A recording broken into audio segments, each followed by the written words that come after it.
Hello, everyone. Welcome to the Type Thursday Book Club. One book, 3 professional designers, 5 rubric criteria. We don't know what we rated the book. We read it individually. Now we're here together to see what our ratings are. I'm Thomas Jockin. I'm the founder of Type Thursday. I'm excited to be here. I have here with me the chapter leads for Type Thursday LA and Type Thursday Phoenix, Matheo and Michael. Thanks for joining me today. Thank you, Thomas. Excited to be here. All right. Woo. Let's get going. So let's get that slide deck up because, yes, we're at the Type Thursday Book Club. This week, we are reading or reviewing, we read individually, 7 Habits of Highly Effective People by Stephen R. Covey. We read, as I said, we have read this book individually. We came now together. We're going to go over our ratings of the book based on 5 criteria.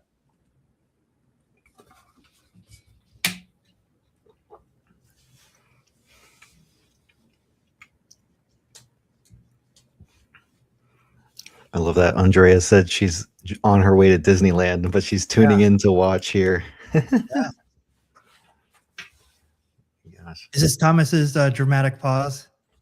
Yeah, dramatic pause. Bum, bum, bum. Mixed with a little technical difficulty. There we go. I'm back. Okay. Sorry, everybody. Computers, internet, gotta love it. As I said, Type Thursday is a meeting place for people who love type. If you love typography, you love design, come in. Monthly meetups, physical spaces start in 2010, and now over 10 years later, we have physical events around the world. It's very exciting. So this week, we're reading 7 Habits of Highly Effective People. As I said, our rubric is based on 5 categories: clarity of concepts, visual inspiration, practical application, typographic insight, and overall impact. So, as we said, let's jump in. And by the way, don't forget, we are live. So as we're going over the review, please put it in the comments. We already see people putting comments in. Please be sure to ask any questions, or if you read the book, add some points of agreement or disagreement as we reveal our ratings and our reasoning for why we gave it the rating. So, Michael, when you're ready, we can swap over to the Fig Jam. Sure. Big Jam. Time to throw down. So, let's see. Matheo, let's switch it up a little bit this week. Matheo, so jump in, you'll lead us, and then we'll take it from there. So when we're talking about clarity of concepts, we are talking about how well did the author share his ideas, write his concepts, and actually explain his thinking and the reasoning behind all of their work. And what I found with Stephen Covey is he's a genius at this. For when I look at the book, he's got different diagrams as he explains something like the circle of concern versus your circle of influence. And those visual diagrams really help you understand the meaning and the significance behind these concepts. So for me, clarity of concepts landed on a 5. Let me drag this in here. Here we go. Boom. Because I thought Stephen Covey did an absolutely amazing job being super clear. Michael, you can jump in next. Sure. So I'm going to give it a 4.5. And so, I mean, this book could not have been more well-timed for myself. It was a great reminder about, as someone who's really trying to be a leader and trying to move mountains, and I haven't been able to do that before. This was a very good reminder to me when he talks about dependence, independence, but then interdependence, which, it makes a lot more sense because I felt, and I still feel to this day, that I have to do things dependently. It's all or independently on myself and getting other people to help me. So it was very clear the ways to do this. So I really loved it in that sense, and it sold 40 million copies, and it's been around for, over 20 years. So it's definitely established leadership qualities that I definitely needed to be reminded about and how to go about them. So for me, it was a 4.5. I mean, what can I say? So let's start with some points. I think it's very important that, this is not a design book. So, but the reason why this is important is because the book talks about all the other aspects of the professional designer's life that is so critical for career success and personal success as well. So, and it does it, I find, in a way that it's supposed to being a very visual book, and because it's about concepts that aren't about visual culture or typography or design directly, but instead, what it does is it talks about its clarity of its concepts. Is because it circles around ideas by spirating around them. Each chapter is written around a habit of 7 in total, and each habit reinforces the other. What I mean is that as you read one of the habits, he's actually talking about all the other 6 at the same time. And as you go forward in the book, you're actually getting reminded of what you read prior. So you're returning and discovering the depth you may have missed the first time you read the book. And it's not a repetition, though. So a lot of times when writers write like this, it seems repetitious. But when Covey writes like this, he does it. It's not this repetition. It's structure. So even when I feel like Covey sometimes I disagree with because his science is a little outdated because it was written in the 1980s, or I think there's more robust literature today on the topic. Nevertheless, the articulation is disciplined and layered. The concepts are incredibly durable, and they really don't collapse even under my critical scrutiny about them. I read this book for years. I mean, I built Type Thursday around this book. I have chapter leads really to consider reading this book. Very happy this worked out. We're talking about this week. And I could not ask for a better book on talking about the nature of what's called private victory and public victory, the development of character for the individual privately, of the first 3 habits. Then public victory of the next following 3 habits of as Michael said, interdependence eventually. And then finally, the 7th habit that wraps it all together in the totality of a cultivated life, sharpening the saw. I think this is just great critical insight that I think everyone would benefit. And it's been articulated, I think, in a way that even now, I've read this book easily 10 times. And I get new insight and perspective every time I read it. So it's not a book you finish. It's a framework you revisit. I definitely agree with that. And with that, solid 5. I'm not even, that's uncontestable. Yeah. Well said, Thomas. The framework you revisit, not a book you finish. Absolutely. Yeah. So true. Dang. Yeah, I'm a little curious, Michael. What's the reasoning of the little drop? I'm curious about that. I wanted to, okay, so you're right. I probably could have put it at 5. I always feel, and I do this with a lot of ratings. And there is it's the clarity of concepts for me. Let me back up. It was very clear. There was really no point where it wasn't clear. It might have gone a little bit too in depth, where it got, and also it might have been off in my realm, because sometimes I'm as a small business owner. Yes, I can apply these, but I feel like these concepts are maybe more for, maybe Fortune 500 companies, which I'm not running, other types of things. But that was the only thing for me, is maybe it got it a little bit too verbose in some areas. But again, all the clarity of it was just fine. But that was the only reason maybe I took it down just a little bit. Okay. I mean, I'm curious, like when you say it was like too verbose, was it like habit 2-3, like that range area? Well, I started noticing redundancies. Like I was hearing things over and over again, which I totally got. And I totally understood, but that's maybe where I kind of fell out of it a little bit. And again, maybe it didn't apply to me. So maybe that's the only reason why I took it down. And also like, a 5 is perfect, isn't it? Is in our rating system, is 5 like the perfect? You know, is there room for improvement? Also, is it 100% current for today? Some was, some wasn't for me. Nice. Well said, Michael. Yeah, you talked a lot about the Fortune 500 thing. Like, from his perspective, I think he was operating at that base to appeal to those big, corporate teams, because that's probably also what made his career. He's got flown around a lot and hired a lot to come in and like help these corporate cultures succeed. So it makes sense that he wrote for his audience, and as a small business owner, you can translate this stuff, but there's a lot of stuff that you could improve upon if you're going to change the perspective and focus on that audience. Yeah.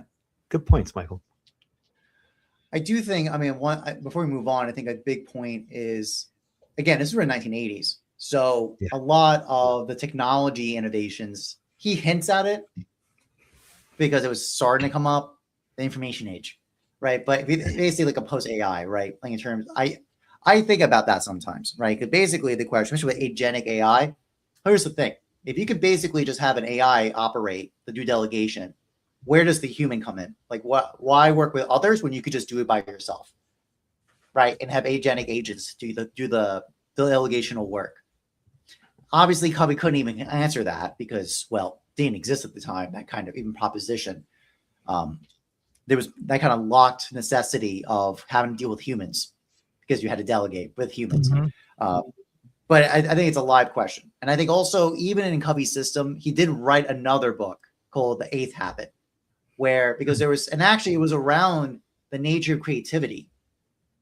Like that was ultimately like you would think Synergy would have done it. And that's the thing, by the way, you want to talk about corporate culture. Synergy got completely hijacked to be a corporate concept, but that's actually really what Covey means is the creativity of experience of like something like a Type Thursday type crit, by the way. Like that Type Thursday type crit with the dialogue style of the event is based on the synergetic model of habit 6. So I'm very sympathetic about that, but I think even Covey knew his way he was talked about it wasn't articulated, really integrated very well. So he wrote another book called The Eighth Habit, and it doesn't really land that well, personally. So yes, actually, I think Michael's making reasonable. He's persuading me that I was living it. I think it's an issue. I'm perfectly happy to acknowledge, even with the 5, there are gaps in the thought, because even in my opening statement of rating, I did say that I think there's other text you need to read with this book, but the core concepts, I think those don't. Well, even with my opening questions, I think there's a lot of insight here that's useful. That's why it's a framework. Like you get, like being proactive, starting with first things first. Start ending with an end in mind. Seek first to understand, then to be understood. Find the win-win, synergy, right? And sharpening the saw. Like there's all like these habits are really important that make your life better and make your career better, quite frankly. So even if the particular examples may be too corporate focused and 80s focused, maybe in a lot of cases probably not applicable or be difficult to apply directly if your scale is smaller, I do think it is still very useful. Great. Well said. Yeah. Nice. All right. Shall we get moving? Let's do it. I'm going to duke it out in the next match. Dale. Yeah. So for me, we're judging this here on visual inspiration. This is the strength and the originality of the visual material. And one of the pages that I flagged was page 209, where he gives you a graph about the different quadrants. You've got urgent, not important, and important.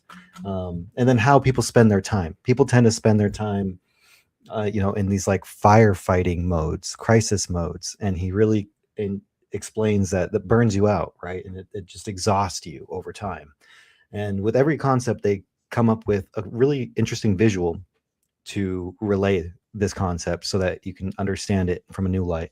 Because when you just read it or hear it without the visual to tie it in, I feel like the concept is weaker. But when you see the visual that they provide for you, then suddenly it's like, okay, now I understand this from a new light. And I've been reading this book for years as well. And every time I revisit it, I feel like I learned something new here. And yeah, for me, the visual inspiration and the diagrams that they're provided and the visual metaphors that they use, it's strong for me. I'm like, there's definitely something strong, but there's also room for improvement there. So I'm kind of like was teetering between a 3 and a 4. Look at my notes here, and I rated it at a 4 privately. So that's where I landed here.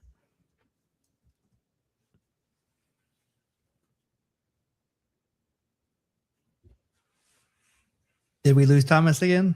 No, I'm here. Michael, the floor is yours.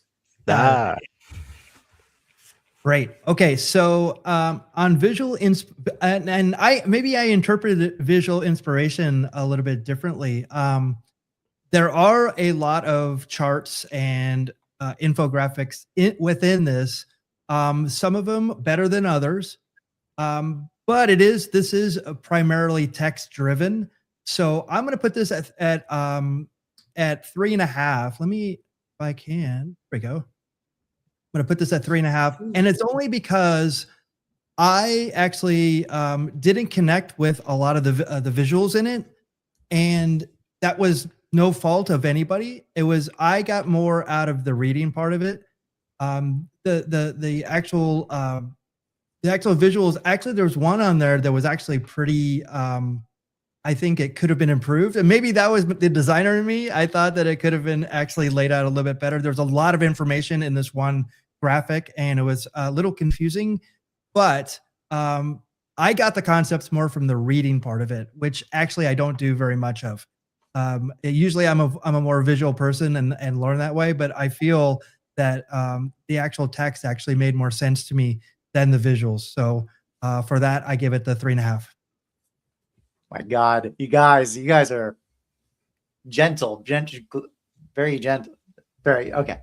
So let's be honest. No one is coming. You're not coming to this book for visual stimulation. Like that's just not what this book's about. The diagrams function. They clarify. They do their job. But this is not a mood board book.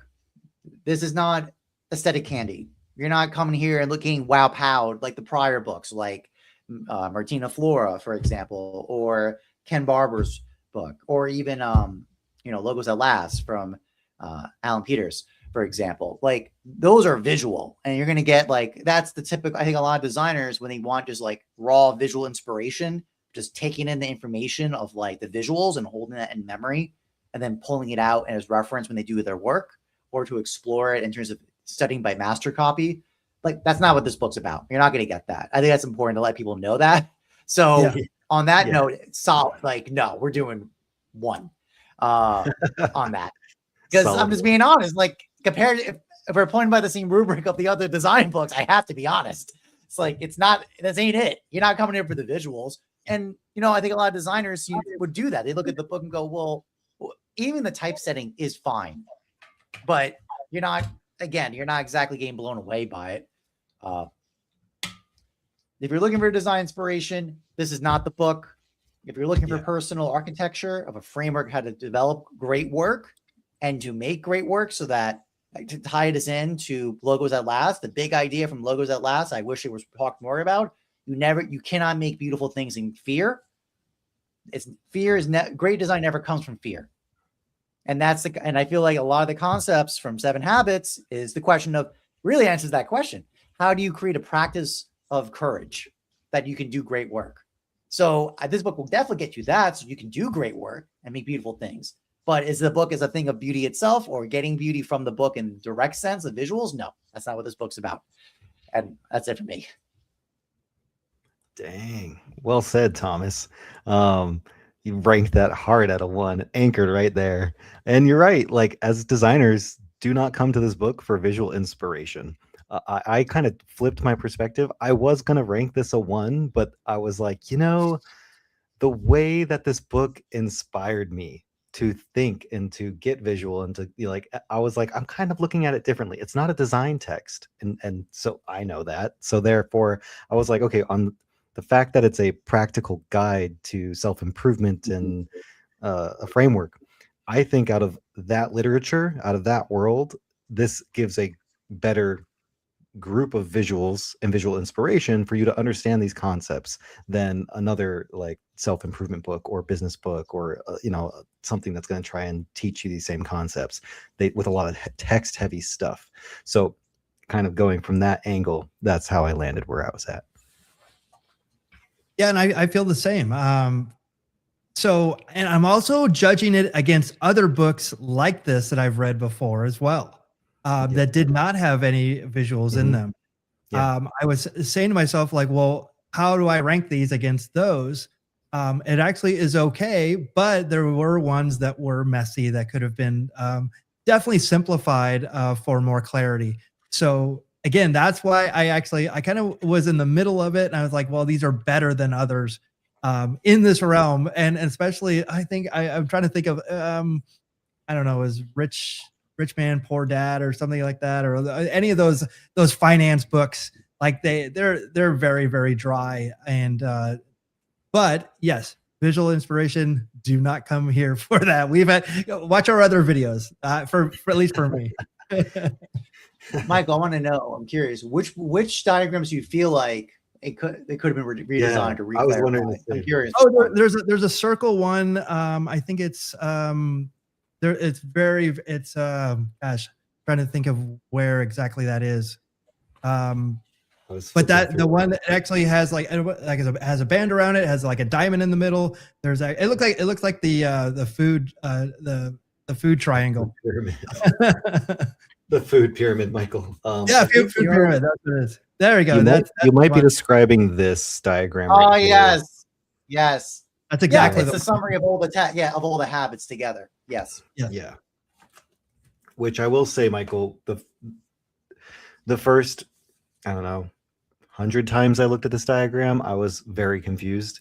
But on my umpteenth read and listen to this book, because I was doing both audiobook and reading, finally, when I look at it, it starts to make sense, and I start to understand it better. But when I first looked at this thing, I was like, what the hell is he talking about?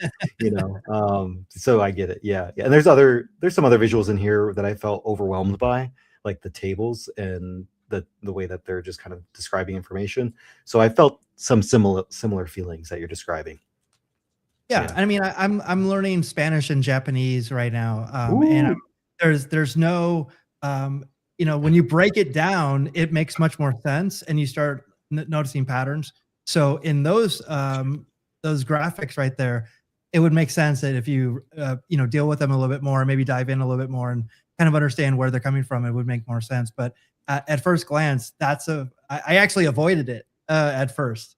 So yeah, so I actually read it through, and when I look back at it, it did make much more sense. But it for me as a visual learner, I actually kind of looked away from it, to be honest. Yeah. It's a problem of it's too much complexity.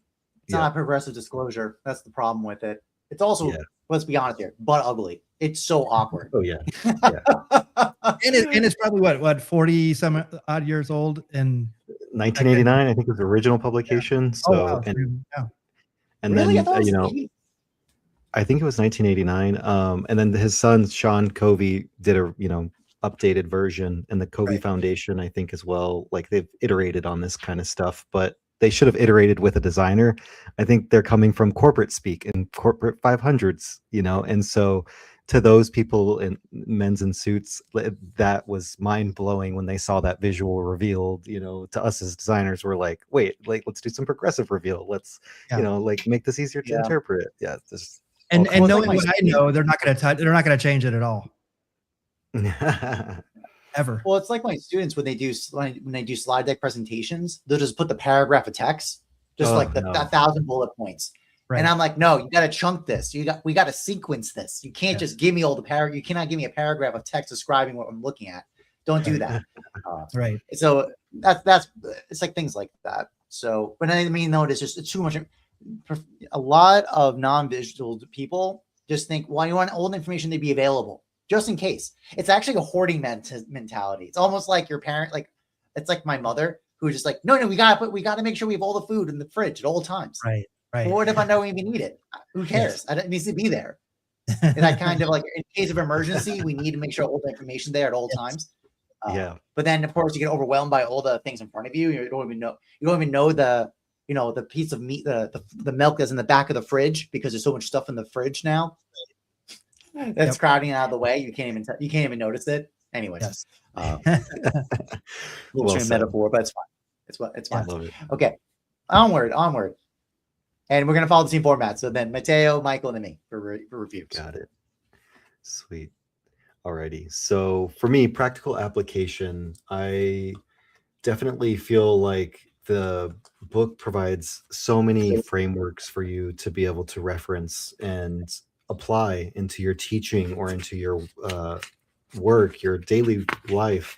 So whether you're an individual contributor or a manager, managing one small team or a big team, I truly feel like the book provides wonderful framework for just so many ways to just manage and apply this into your workflow. So usefulness, I landed on an absolute 5 here because I was debating, but once I got to the end of the book, I was like, no, there's so many concepts in this book that have changed my career, that have changed the way I work, and ultimately helped improve the way I run my design practice. Awesome. Well, this is where it gets my 5. I'm going to cover up Matteo, or should I? I sent it too far back. There you go. I'm going to give it a 5 as well. Love it. And for the reason, it actually gave me a lot of insights of things that I'm already doing. So beginning with the end in mind, that's what I do when I plan talks or courses, podcasts like this, live streams, anything I do. I already kind of know what it should be, and I'm just basically filling in the gaps. And we were talking about presentations before. That is one thing that I've worked really hard on, was just having the visuals for them and being able to talk over them. So not have the paragraph. So it's not like my cheat sheet of like me reading it. It's actually, I have to know the material when I actually put it up there. Thinking win-win, collaborations that I already do with Type Thursday and other podcasts and other creative partnerships. I'm already thinking like, how can it be good for me and the people that I deal with? But also seeking first to understand. So I listen. It's very hard for me not to listen, but not to immediately want to kind of say like, oh, well, this is what we can do. But like stepping back, especially when I'm teaching students as well, I have to do a lot of listening, and I have a lot of, I have a lot of energy and a lot of thoughts, and seeking first to understand everything is really my goal. So this book was right in line for me. And again, almost validation of things that I'm already doing and things I can improve on. Okay. So this is where I think this book becomes undeniable. Designers will talk about burnout. You're going to talk about overwhelm, talk about creative fatigue. I think Covey really addresses this. If you have those problems, if you have issues of burnout, overwhelm, fatigue creatively, this book is for you. Straight up. This is the book for you. The first 3 habits: be proactive, start with the end in mind, put the first things first. Reorders your professional life, not by adding more effort, but by just clarifying direction. I think it's a big note. Giving a moment to pause, and consider how might you reorient your professional practice, right? First with that part. And then the second set of 3 habits: win-win, synergy, seek first to understand, then to be understood, elevates effectiveness to significance. That have really great work. It's going to require that interdependence relationship that the later 3 habits build on or give you access to. Designers don't burn out from work. They burn out from misordered priorities. And this book reorders them. I think it's so with those kind of notes, I cannot recommend anyone giving this book. pass. Like I have to tell anyone, regardless of where you're in your career, beginner, in school, just out, couple years in, or even more senior. You're feeling like you're burnt out and you're kind of at an impasse of your career for various reasons. This book is one of those go-to books. You got to go back. You got to come back home. Got to come home and read this book again. Love it. Damn, Thomas. Designers don't burn out on their work. They burn out on prioritizing the wrong task. I had to call that one out. That was me, and that's probably still will be me. But today was one of those days where I got out of bed and I felt like I was prioritizing the right task. And it's thanks to this book. That's why I say 7 Habits truly changed my career and changed my life, because it gave me a new approach. And the piece that I highlighted for practical application is the seek to be understood, seek first to understand before trying to be understood. And there's this part where Covey talks about ethos as your personal credibility, the faith people have in your integrity and competency. And it's the trust that you inspire your emotional and through your emotional bank account. And pathos is the empathic side. It's the feeling. It means that you are in alignment with emotional thrust of another person's communication. Logos is the logic and the reasoning part of the presentation. And as a designer who's had to be in front of a lot of executives and clients and get everybody on the team, basically you've got to convince first the owners of the company, the executives who run the company, to then go put into action what you've learned through your research, through your user research and what's best for the customer and why you're making the design decisions. So when I read this, I was like, had the mind blown moment, because I was like, this is exactly describing those moments where I've done something really good as brought that into my practice, versus the moments where I didn't land the idea with the executives or the managers, and this explains why, is maybe not coming from this place. So I feel like, Covey says, notice the sequence. It goes ethos, pathos, logos. So your character and your relationships, and then the logic of your presentation can come in. This represents another major paradigm shift. So I think we, as designers, we kind of we know what's good. We know what works because we have lots of background and experience and visuals and problem solving. The people we work with on teams don't have that same framework of knowledge. And so this has given me a new way to be able to get them on board and to align ideas.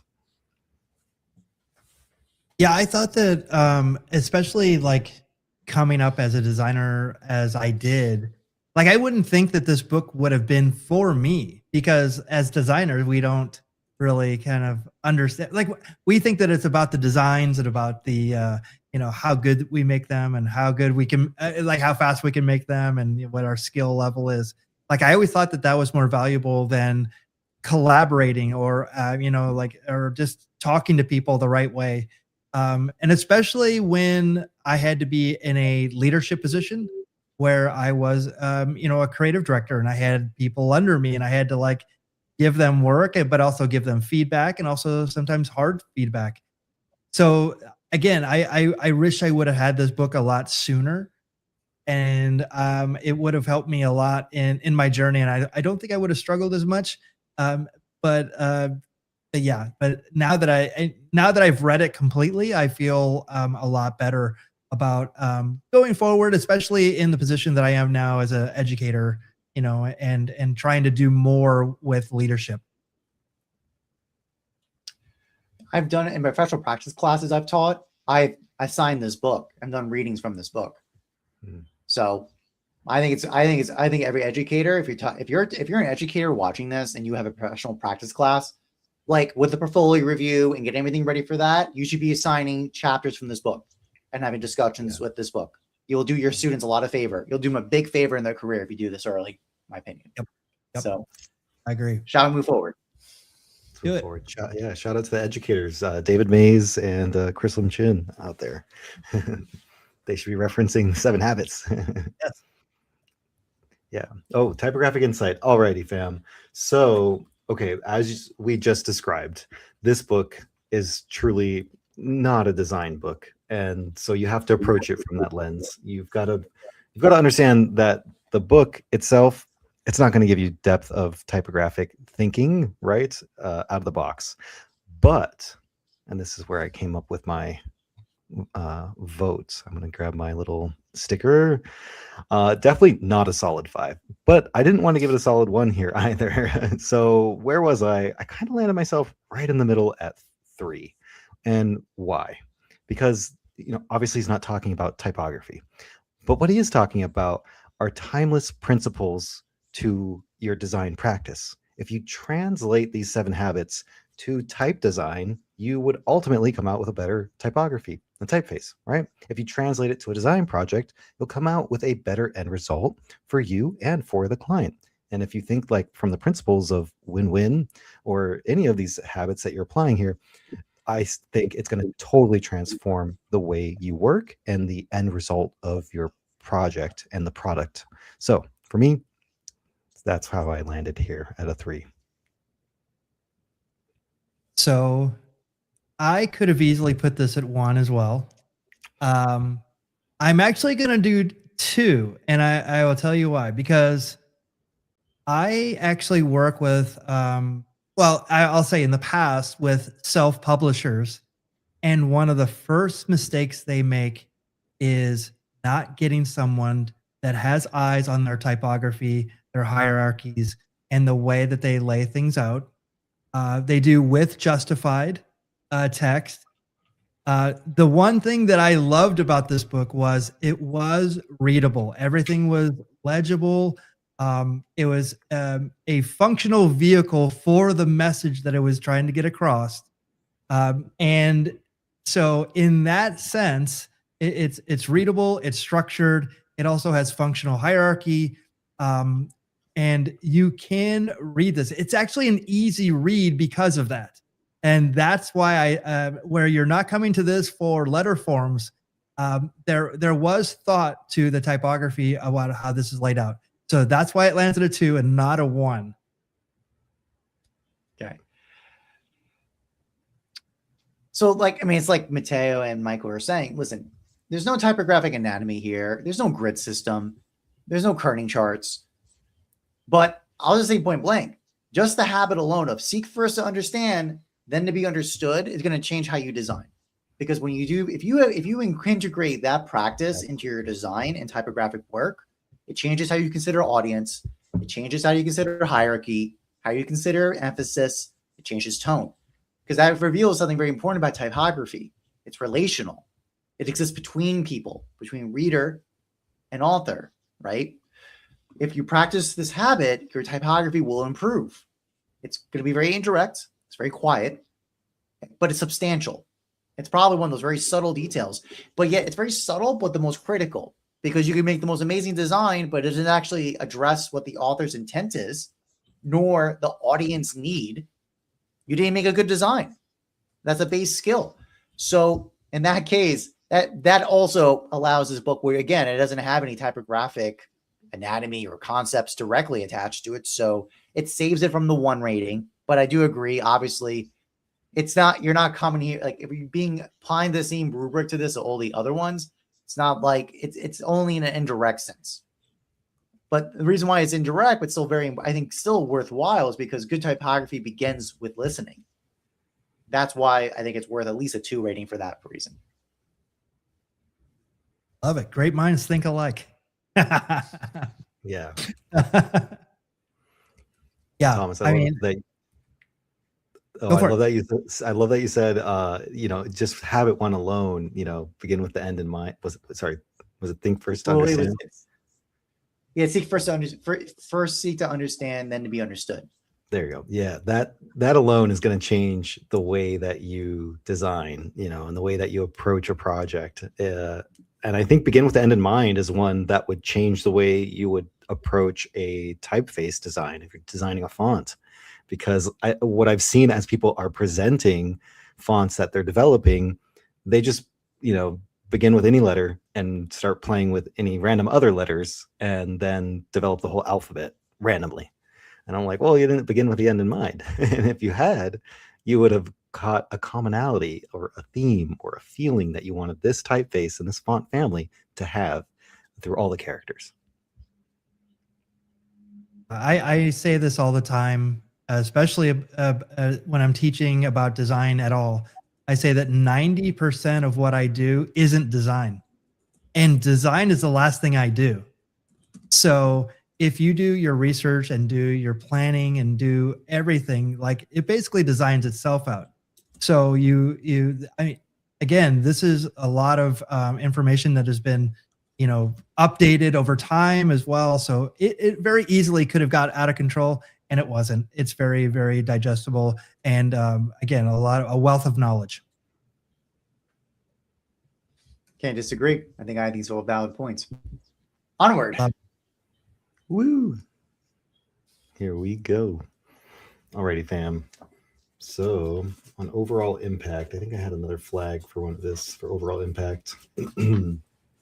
Again, the 7 Habits, the overall impact of this book is profound. We're looking at lasting relevance. We're looking at influence and on the design field. If you, again, are an educator or you're a business owner, you're a design studio, you're a freelancer, or you're working solo or with teams, this book can have a major impact on your design practice and make you a better designer individually or team player collaboratively and manager, right, as an executive or creative director.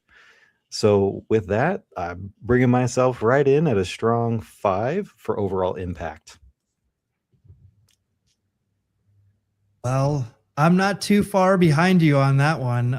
5 for me as well. If I can grab it, there we go. Easily a 5 on this one. And, being proactive, it reflects how like I built my design career without traditional college path for decades. But it also helped me begin with the end in mind. And that mirrored my intentional pivot to actually go back to college at my advanced age and get my degree. So I knew intentionally what I was trying to do. I could have easily said like, well, I'll just figure it out later, or I don't need that. But I was very, very intentional with that. And I was also thinking, what are the win-win in the things that I was doing outside of, I was, again, going to college, but I was also trying to work and then also working with Type Thursday. So what was the win-win? What was the synergy of these other things I was doing? Podcasts, collaborating with other artists and teachers, even mentoring other designers. Like I do that for free. And it actually was all to sharpen the saw. And so it all comes around like, what am I ultimately trying to do? And so the overall impact of this was actually a lot of validation for me that I was doing the right thing and I was in the right place, because we often question ourselves, what are we doing?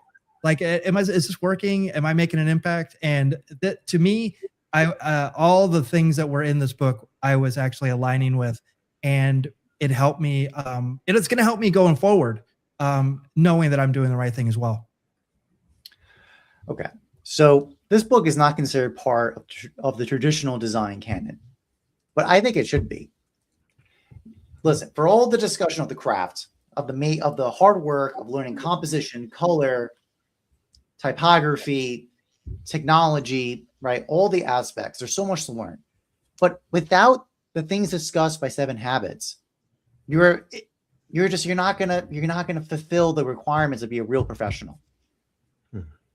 It's like everything.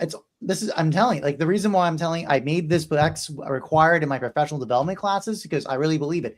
The craft only gets completed when you have the discipline that this kind of book and the habituations this book talks about. It's not the book is not about making beautiful work. It's a book about becoming the kind of person capable of making beautiful work. Because I think a lot of people think that beauty is this thing of an individuation. Like it's kind of like a soul genius, just kind of by genius, just makes the work. But it's never the case. Because we got to work with other people. You need to first of all, you need to have proactivity and self-command of oneself. Because it takes a lot, as anyone here, all of us here are volunteering, right? We Type Thursday. It takes an incredible amount of discipline and proactivity to put yourself in a position so that you can do great work in the first spot, in the first place. I think that's the first thing students don't realize, is that you're not going to be, the opportunities to do great work are not going to come to you. You got to go seize it. You got to be proactive. You got to see, and then you got to have beginning with the end in mind. What you're trying to do. And then you got to start with put first things first. And then you get second things right from there. Right. And this is all just to be dependent. I mean, and be independent. Just to have independency is just from those 3 habits alone to even get started. But the real beautiful work is going to come from collaborating with your clients, with industry, with production. You got to work with people, and you got to be open to find. And this is the thing. And for me, I think the big one is I seek first to understand, then to be understood. The synergy one is the really hidden one. It's the most difficult. Even Covey's text about it. It's very mysterious. It talks about it, but doesn't really get at it directly because it's the most difficult. But that's what these kind of habituations, you have access to do that. In the sense that, as he says, there's a possibility you enter into, if you put synergy as your first things first, what happens then is you think about your relationships. And it's actually, I think this is my note about how do you respond to AI space? Like, why work with others when you could just have the AI do things for you? Well, here's the thing. Human beings working with other human beings can be surprised because you can have I didn't even think of that and get a real big surprise that you didn't even expect versus telling AI to go do the work for you, right? It's a very different relation. I think that's part of the answer because Covey couldn't answer that because it didn't exist. But anyways, if more designers applied these habits, our field would be a more disciplined, a less reactive, and quite frankly, I think would do more beautiful work and be more effective. So you get it. So not only do you get goodness in terms of effectiveness, not just efficiency, effectiveness, you can also have an access to beauty. I really believe that because the biggest problem, because think about that, I'll say this on a more practical ground. When there's one big part, because one of the hardest thing is to get a client is to move through the process of production and clients and finance and all the pressures that stop great work from happening. It's not like designers don't want to make beautiful work. We absolutely do. But all these variables here's the key thing: circles of influence, right? Circles of circumstance. Increasing your circle of influence by building these habituations allows you to come into a space where you can be persuasive to help bring about beautiful work coming into the world. So even on that most basic ground of success in the professional industry as a designer, this book's going to help you with that, let alone just having significant relationships where basically you're a joy to work with. People want to work with you. They watch out for you. They want to take care of you, giving you opportunities, working with you, recommending you for projects. Like it's just a spiraling virtuous cycle. I think this book has to be in the text. It's in the canon professionally. It's got to be there. And this is way beyond like pricing for clients. And I'm kind of venting a little bit on this because that's typically what we usually see is on the professional development side of the industry. It's how do you price your things? What's the contracts? What's the pricing? That's not what this like. It's so much not being considered, and as far as I understand, because that's not usually designers' expertise. But you know what? We need that. We're gonna instead of being a crying about AI, stop crying about AI and think it basically having things done to you. Texts like this will help you be proactive to have a dispositional state of responding instead of reacting. I think that this time period is really critical to have that kind of orientation. And I think this book is required reading in that opinion. That's what I got. Oof. Nailed it, so what's Thomas. Your rating? Thomas, I think it's your rating, buddy. I got it in the zone. I forgot. Of course, I'm 5. Dramatic effect. Dramatic delay. Yeah. I give it a 1. I say sales. I give it a 1. No. Yeah. Oh my gosh, Thomas, you made so many good points there, and the page 120 where I highlighted that was for the overall impact for me is when Covey says the most effective way I know to begin with the end in mind is to develop a personal mission statement or philosophy or creed. If you watch Naruto, you're Nindo, which is a Japanese term for your way of life. It focuses on what you want to be, character, and to do contributions and achievements, and on the values or principles upon being and doing are based. So I think to your point, Thomas, it's like if this book was worked into the, skeletal system of design career, it would help all of us have an amazing mission statement, and amazing work be put into the world. Lorik, I see you. Because when you have a mission statement, when you have a North Star, suddenly you know which work propels you towards your destination. And you can see which work is actually sending you south in the opposite direction. The busy work that you're doing or the random projects you're taking on. There's been a lot of things that I've done throughout my career that I look back now that I have the North Star and I realize, oh, I was traveling south from my North Star. So wouldn't have known that without this. It's extremely impactful. Yeah, I'm glad we're having this discussion because I anybody that's out there that's a designer, and maybe think that this book wouldn't apply to you is like we're making the case for it right here.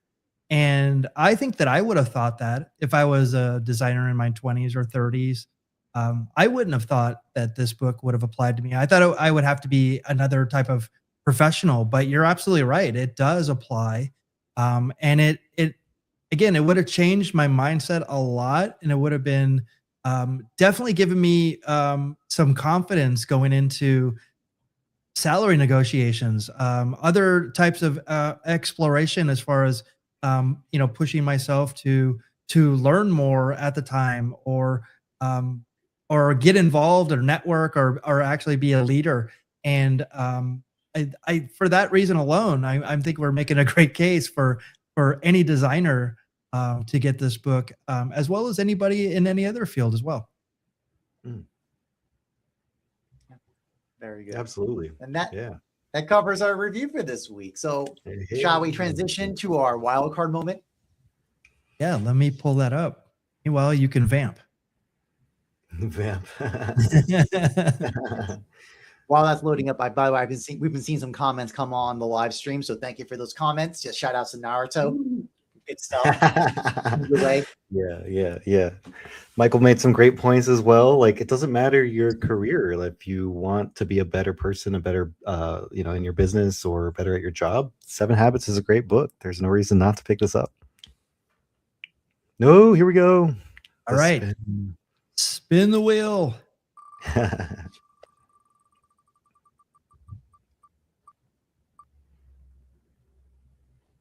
Oh yeah, come on. Let it be the redesign. Let it be the redesign. Oh.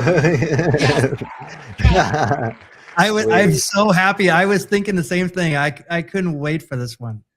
No way. Michael, what's your first call? Okay. So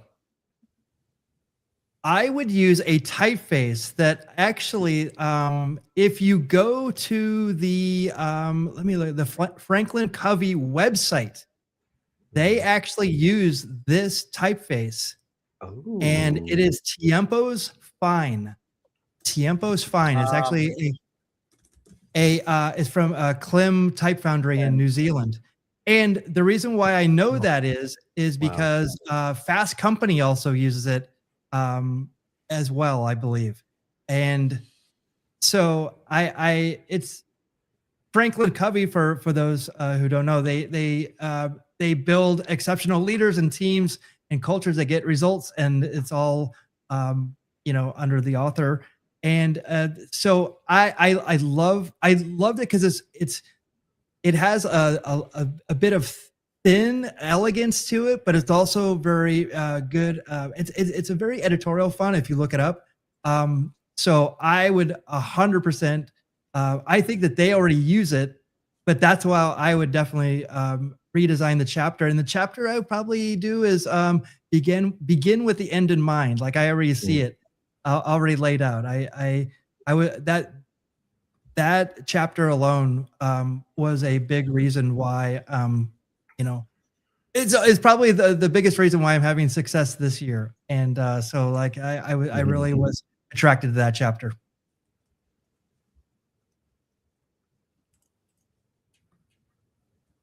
You want to go, Matteo? Oh, Michael, I slid in and uploaded a screenshot of the Franklin Covey website with that gorgeous high contrast or nicely contrasted Yes. typeface that you just explained. If you want to share that, there it is. Oh gosh, look at that! Look how beautiful that looks. Yeah, it's really nice. Yeah, because I was looking, I was looking it up, and I actually looked it up with my. I have a web thing that you can look up the actual fonts on the page, and I'm like, this is great, and I actually did the research on it. Then I'm like, oh, this is my font right here. Yeah, I don't have much of it. Yeah, I think for the headline font title, absolutely. I think definitely that'd be a very good pick. It's a very yeah, it's the designs like the typeface they're using in the book is a transition. It looks like it's either a transitional. It's it's relatively low contrast. I actually don't know what typeface, like my edition. I don't know which typeface exactly it is, but yeah, that brightness I think in the title would definitely help a lot compared to what they're using currently, because they're using like a fake small cap edition with like a raised baseline too to top it off. Not exactly the greatest. Not the greatest moments of elegance, put it that way. Yes. Trying to get you guys a type specimen from me that you can see. Yeah, this will work. So for me, if you are an Adobe Cloud subscriber, you get access to the Adobe fonts for free. Shout out to J.K. Stoff over at Adobe on the fonts team, trying to make the fonts experience much better than it has been for years. And we've seen those improvements and they're amazing. But Afronaut, if you are on fonts, Adobe fonts, search Afronaut. Here's the sample. And here's the 7 habits. You can see my little type specimen I punched in there. I personally love this typeface because it has so much personality.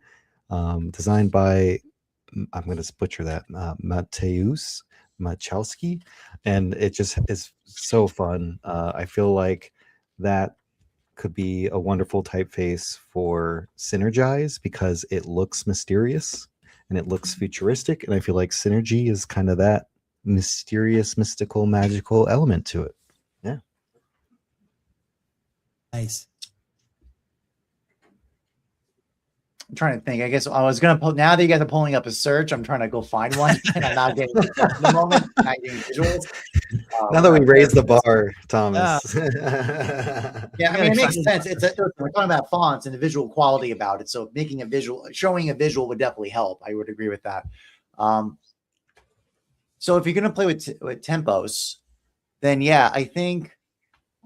So I feel pretty happy with that decision. I think it's pretty appropriate. I also say it because the cover is technically a basket. It's a Garamond. This edition uses the Garamond cut. That's right. So I think using a humanist, like old style oriented version would be appropriate. So maybe for the body copy, because they seem to want, like, if you notice the body, I'm gonna riff on this a little bit for the body copy. Maybe something like oh God, I know the name from production type. My mind's blanking. Google Fonts. It's on Google Fonts. Spectre. There you go. That's the name of it. Spectre. So here, I'll load it up. Yeah, consider the body copy. They want, if you want a humanist sans, like a humanist sans serif, excuse me. No, humanist old style. Excuse me. Wow, my brain is not working.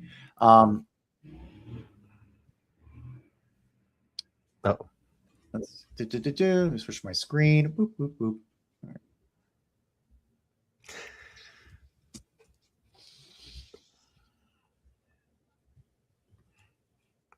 It's got a punchiness, a very angular approach, but with a pretty good weight. I think it has an italic that works pretty good. I think especially in the regular medium section, I think this is a pretty good body copy usage, like application, the pair with tempos, for example. Also, I say this because even the 7 habits uses small caps like crazy, and they're fake small caps. It drives me nuts. Yeah. And this one has actual proper small caps. Oh, wow. Oh, there you go. Yeah, so it's a way better hit. It'd be a way more. Okay, if they ever got whoever the publisher is it? Who's the publisher of this? Is it if they make another copy of it, like a current edition, a rerun of this, yeah, Simon and Schulster, if you guys run out and do another run of this, like take our advice and do those font pairings, it'll be a really polished design. Yes. Be gorgeous. Oh my gosh. Also, let us know, Franklin Covey, if y'all want to make some nice graphics, nice designs, and to revamp or create new infographics that help people understand these concepts in a much easier way. So with that said, fun times, fun intermission. Shall we wrap this up, gentlemen? Let's hop on over to last call. So, hey, listen, we're doing reminder, everybody. These book clubs are once a week, or every Thursday. It's Type Thursday, and it's either Type Thursday book club online with the three of us, or in person right now in Los Angeles and Phoenix. So every Thursday is Type Thursday, and this is our little agenda of our book club. Right, these are the books we're going to be reading over the next, basically for the season 1 all the way to June. If you want to be part of the book club and talk with us about what you're reading and how you're experiencing it, be sure to grab a copy of the book. Got our dates listed here. Our next one is the design of everyday things. No, excuse me. It's lettering manual. Sorry, text is small, so I missed that. It's lettering manual from Ken Barber. I'm very excited to talk about that. It's a great book. I'm looking forward to a discussion next week on that. So with that said, join the Type Thursday book club. We have a Google form to join us. We have a private Slack. We want to share your reading of the book and get some comments from myself and the other chapter leads here, Matheo and Michael, and friends of Type Thursday are all together hanging out on Slack.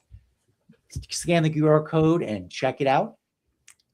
And grab your early bird tickets, because remember, every Thursday is Type Thursday. And on March 26th is Type Thursday LA and Phoenix. QR codes. We got links. We got Eventbrite. Go grab your early bird tickets. Tickets rise in price as they get closer to the day of the event. So definitely behooves you, if you're in Los Angeles, in Phoenix, or plan on visiting those cities around March 26th. Come hang out and we'll talk type. It's going to be a fun time.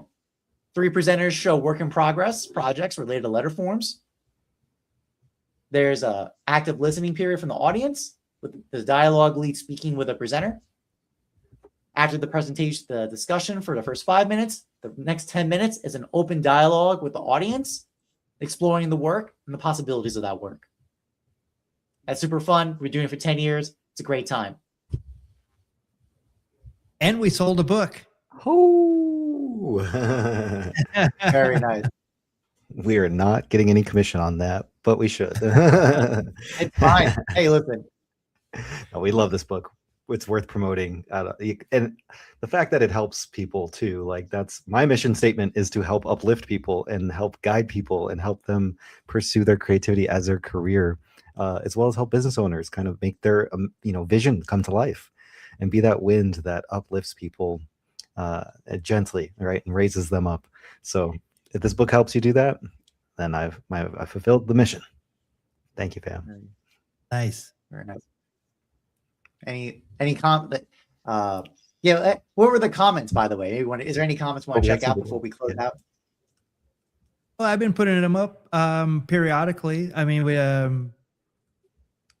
I think you were talking about the stuff fridge. Yes, my metaphor worked. It did.